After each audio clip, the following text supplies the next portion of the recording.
Luis Fernando, ¿cómo estás? Muy buenas tardes. Hola, muy buenas tardes, Darío. Un gusto saludarte a ti y a todo tu auditorio.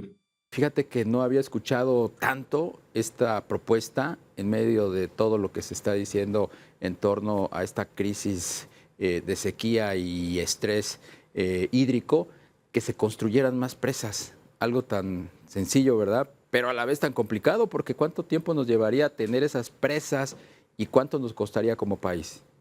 Claro, no, definitivamente que cuando planteamos el tema de un plan nacional hídrico hidráulico, es un tema que tiene que ver con medidas que se tienen que tomar en el corto, en el mediano y también en el largo plazo. Una de las cosas importantes que hay que comentar, Darío, es que pues hace muchos años se dejó de invertir en infraestructura hidroagrícola, hidráulica, no solamente en la agricultura, y pues ahorita estamos resintiendo de alguna manera esa falta de inversión y de visión que se dejó de tener hace 20, 30 años, ¿no? Entonces, lo que estamos planteando sí viene en un tema donde se propone el tema de construcción de presas estratégicas en algunos lugares de la República para poder captar aguas que se pierden en las épocas donde hay lluvias extraordinarias. Tenemos ya varios años de sequía y este año creo que el cambio climático pues está cobrando aún más el tema de la sequía que sigue permaneciendo en nuestro país. También es un plan que realmente involucra también la tecnificación del campo. No hay que olvidar que el 75% del agua que se utiliza en nuestro país es para la producción de alimentos, es para el sector agropecuario. Entonces, el tecnificar el campo es una de las medidas importantes. Acabaron los apoyos que había también para el tema de tecnificación y presurización de los riegos agrícolas, para el tema de la conducción de los canales, el revestimiento de los canales y el mantenimiento, donde hay pérdidas importantes, pero también hay que señalar pues que hay plantas tratadoras de agua que en más del 80% de los municipios de nuestro país pues no están funcionando, no están operando por falta de recursos, y creo que es un tema en donde tenemos que ver de manera integral la captación de aguas, el tratamiento de aguas, la concientización en el uso del agua también, que es muy importante, y para resolver de una vez por todas este grave problema que hoy aqueja a nuestro país. A ver, vamos por partes. Ese 80% de plantas tratadoras que no están funcionando al 100%, ¿son de los gobiernos de los estados y del gobierno federal? Normalmente lo manejan las administraciones municipales, son los municipios Son los los que gobiernos. son los gobiernos, es un Ujú. tema de los gobiernos, no es un tema de los privados. Los privados tienen unas normas en donde tienen que tratar las aguas que se utilizan, pero más bien es el agua que se utiliza para el uso público urbano, ¿no? ¿Qué tan rezagado históricamente están las inversiones en esas plantas tratadoras que dependen al 100% de recursos del gobierno?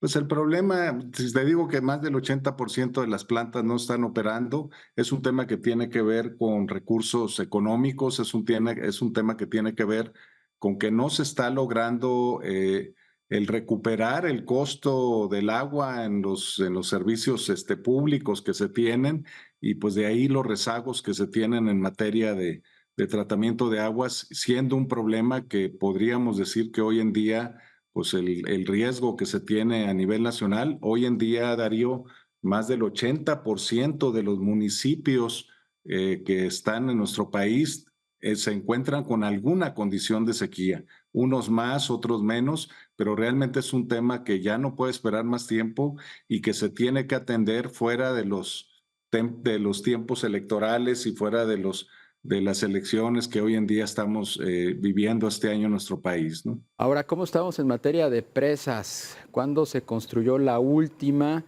y qué tan factible es que pues reactivemos la construcción de las mismas con participación privada? Ha habido presas, no tengo el último dato, porque sí ha habido presas que se han construido en Nuevo León, había algunas presas que se construyeron hace poco, hay otras que se quedaron también y que no se han concluido, pero la realidad es que pues se dejó de hacer grandes inversiones en el tema de captación de aguas por vía de presas, que también pues, nos ayudan incluso muchas de ellas pues, en generar energías limpias, que son plantas hidroeléctricas. Entonces, la realidad es que no ha habido la voluntad o no ha habido la visión de invertir hasta ahora que vemos un problema tan grave como esa recurrente sequía que ya tiene más de 3 años que se ha estado presentando en nuestro país y que lógicamente pues se agrava al no tener, eh, al no haber hecho las inversiones de alguna manera en tiempos pasados. Hay tecnologías, hay que buscar el tema de las tecnologías, se habla de la desalinización de aguas, es un tema que también hay que explorar, o sea, hay que ver todas las alternativas y lo más importante, Darío, es cómo poder garantizar el abasto suficiente de agua para todos los usos.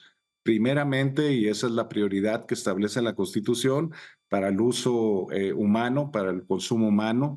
Luego viene el tema de la agricultura, que es el tema de la producción de alimentos. Al final del día, ese 75% del agua que se ocupa en la agricultura pues se utiliza para producir alimentos. Entonces, si hacemos algo en contra del agua que se usa en la agricultura, lo mejor que podemos hacer es tecnificar y eficientar, como ya se ha hecho en algunas zonas del país, una tecnificación en donde se tienen eficiencias del 85-90% del agua con riegos por goteo en algunos cultivos, se aumenta la productividad.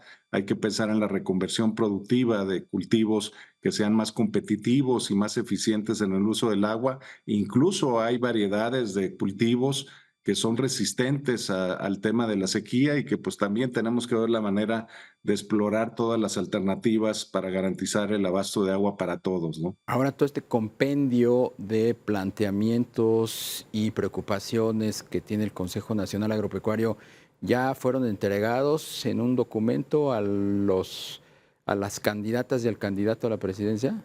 Es correcto, ya el día de ayer incluso estuvimos con la candidata Xóchitl Gálvez, ya habíamos estado con Claudia Sheinbaum, no estuvo Jorge Álvarez Maínez, pero estuvo el presidente del partido Dante Delgado también el día de ayer. Le entregamos un documento muy amplio, muy completo, que habla sobre la visión de futuro. Nosotros le llamamos como Consejo Nacional Agropecuario a una iniciativa de nuestro presidente, el licenciado Juan Cortina, la visión de futuro del sector agroalimentario mexicano y es una proyección de lo que debe de hacerse en el sector agropecuario para el tema de fortalecer la producción de alimentos en nuestro país, para aprovechar las oportunidades que existen a lo largo y ancho del país. Ya se les entregaron a las dos candidatas, también al de Movimiento Ciudadano, ya cuenta con esa visión y ahí está incluido de manera muy importante el tema del agua, el tema del financiamiento también que se requiere para poder hacer esas grandes inversiones. Y como bien lo dices, Darío, pensamos que esto se debe de abrir a un tema de una inversión público-privada. Tiene que haber, se plantea la formación de un fondo nacional de infraestructura hidráulica y que pueda de alguna manera con una participación público-privada para que pues pueda ser mucho más efectivo y mucho más rápido de poderse concretar. Luis Fernando Haro, director general del Consejo Nacional Agropecuario, como siempre, es un gusto platicar contigo. Gracias. Al contrario, muchas gracias por la invitación, Darío. Buenas tardes. Buenas tardes.